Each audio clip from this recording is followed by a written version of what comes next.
Bola. Shu joyi kelgungacha hammamiz gapirdik, vatan uchun dedik, ota-onamiz uchun, o'zimiz uchun, tarix uchun, O'zbekiston uchun dedik.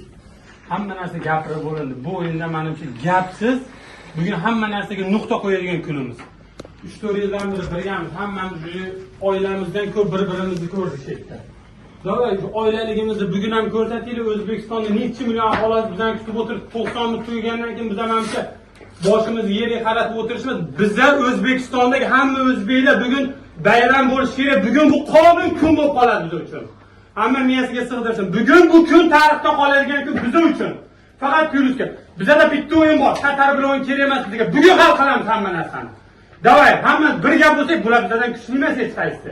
Olsin Braziliyadan, Portugaliyadan, boshqa joydan hammasi grajdan olsin. Lekin bugun kim bizga qat'iy nazar oldimizda tursa, Liboyni bugun hal qilishimiz kerak.